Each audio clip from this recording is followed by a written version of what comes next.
Kelti and the Mountain. One day, Kelti was playing ball with Dougie near the big oak tree in the forest. It was a really hot summer's day and she thought it would be cooler to play here than in her garden. It certainly was cooler, but with all the running around, they were soon feeling very warm and a little sweaty, even though Kelti was only wearing shorts and a t-shirt.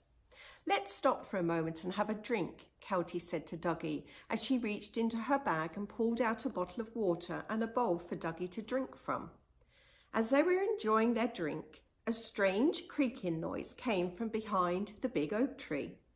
Kelti went to see what it was and saw that the little wooden door had reappeared in the trunk of the big oak tree.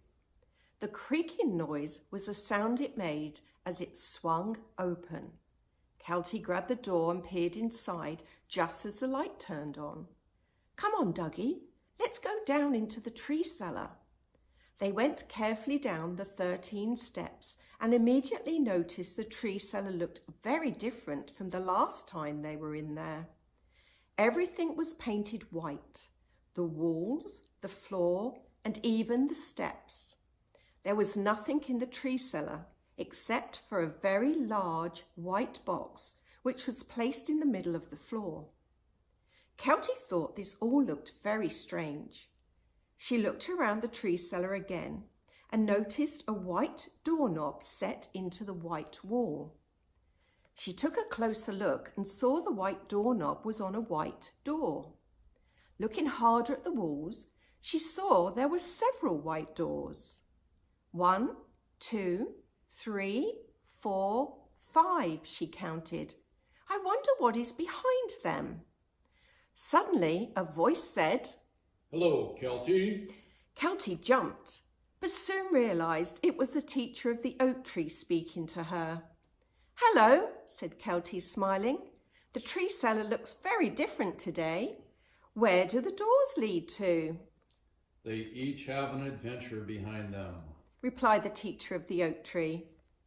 "Can I open them and take a look?" asked Kelti excitedly.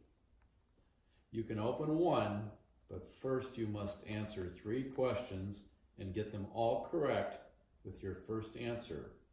You will not have a second chance.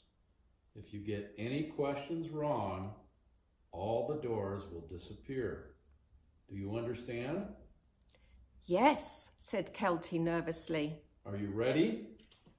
"Yes, I am," replied Kelti, looking down at Dougie, who was sitting by her feet and looking almost as nervous as she was. Here is your first question.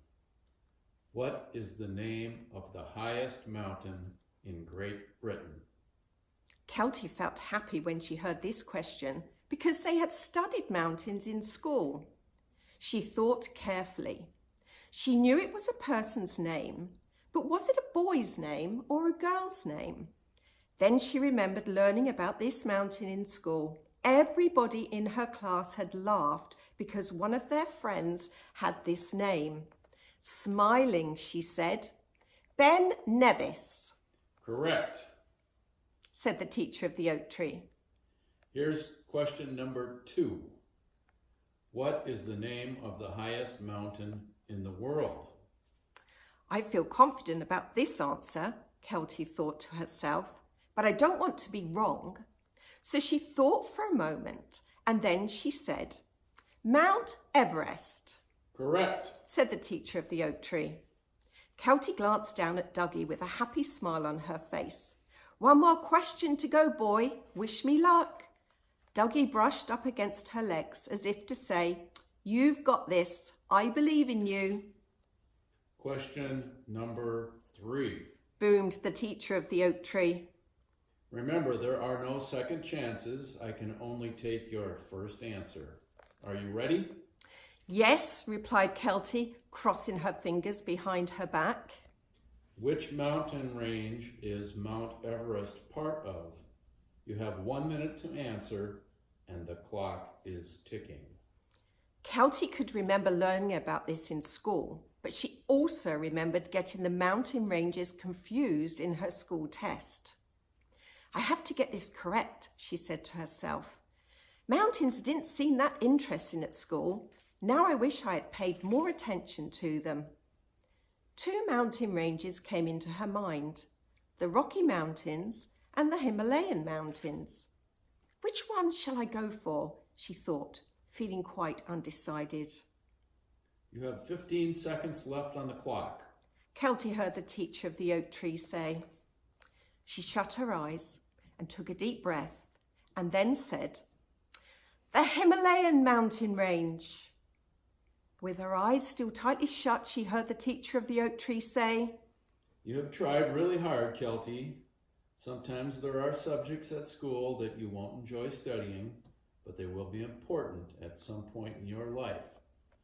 From now on, start every subject with excitement and look forward to all the fun, new information you will learn. You never know when it will be useful.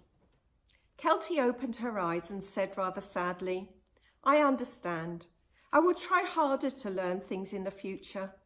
I feel sad that I didn't know more about mountains.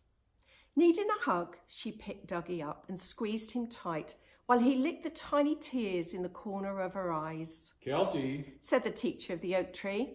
Don't be sad. You got the last question correct. Kelti gasped in amazement and nearly dropped Dougie on the floor. You may now choose a door. Pick carefully and enjoy the adventure behind it. Thank you, said Kelti, looking around at all the doors and wondering which one to choose. They all looked the same, so there was nothing to help her make a decision.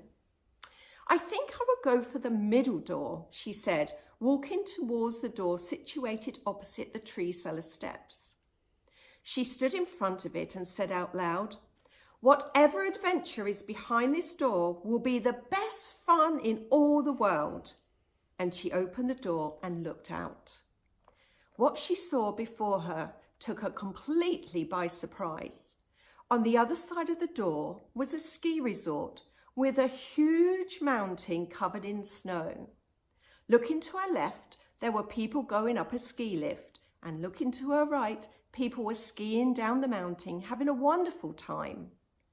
Kelti had never seen so much snow, plus she had never skied before, and this made her feel a little worried. Remembering what she had said before she opened the door, Kelti decided she was going to have the best fun skiing. But as she looked down at her shorts and t-shirt, she realised she was not dressed for skiing or for the cold snow. She stepped back into the tree cellar and wondered what she could do. Look in the box behind you, and there you will find everything you need to go skiing, said the teacher of the oak tree. She went over to the big white box and opened the lid. The teacher of the oak tree continued. There's also a tiny bed for Dougie to take a nap on while you are gone. I will look after him for you. Thank you, said Kelti, feeling very excited as she took the items out of the box. There was a pink ski suit, a pink knitted hat with a very large pink pom-pom on the top, and a warm pair of pink ski gloves, black ski boots and goggles. Dougie was very happy when Kelti placed his bed on the ground. He curled up in a ball upon it, pleased that he didn't have to go out in the cold. Kelti put her skiing clothes on and told Dougie to be a good boy. Stay here in the warm. I won't be long. Finally dressed for skiing, she nervously walked back over to the door. She took a deep breath and then headed over to the ski lift. As she walked in the soft snow, she thought about how much fun this was going to be. Not far from the ski lift, a group of children came running towards her, shouting hello. Their names were Ruby, Eleanor, Ella, and Louis. They were so happy and friendly that Kelti felt as if she had known them for a long time. Come over here, said Ella, pointing to a small building. This is where you get your skis and poles. Hurry, we're about to go up the ski lift and you can come with us. Kelti went into the building and a few minutes later came back out all ready to ski. As they rode upon the ski lift, Kelti realised that her thoughts were telling her how to ski. She felt as if she had all the knowledge she needed to be an excellent skier, and her self-confidence and self-belief started to grow. They arrived at the top of the mountain and decided to race each other down. 3, 2, 1, go! Shouted Lewis, and off they all went as fast as they could. Kelti felt wonderful as she zigzagged down the slope. She was having so much fun. They arrived at the bottom of the mountain almost all at the same time. Ruby said, "Let's do it again." "Yes," they all shouted with glee and headed over to the ski lift. They skied down the mountain many times together, and Kelti could not remember ever having so much fun. Eventually, she thought she should be getting back to Dougie and said goodbye to her new friends. "We have really enjoyed skiing with you, Kelti," said Eleanor, giving her a hug. "I hope we will see you again soon." "I hope so too," replied Kelti as she gave each of her other friends a hug. "It was the best afternoon I have ever had." She waved goodbye and took her skis and poles back into the small building.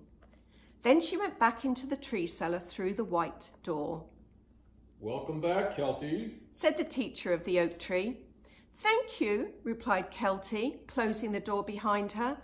"That was so much fun," she said, as a very excited Dougie leapt into her arms. "I'm glad you chose a fun adventure, and well done for keeping up with your schoolwork. Knowledge is very valuable, so keep studying hard." "I will, I promise," Kelti answered as she put Dougie on his bed so she could take her skiing clothes off. "Good to hear that, Kelti," the teacher of the oak tree said. "See you again soon. Goodbye for now." "Goodbye," said Kelti as she placed all the items back into the large white box. As she lifted the lid onto the box, she noticed the big pink pom-pom from the knitted hat on the ground. Picking it up, she smiled to herself and said, "Thank you, tree seller, for my new piece of treasure." She put the pom-pom into the secret pocket in her jacket. Then she looked at Dougie and said, "Come on, boy, let's go home." The end.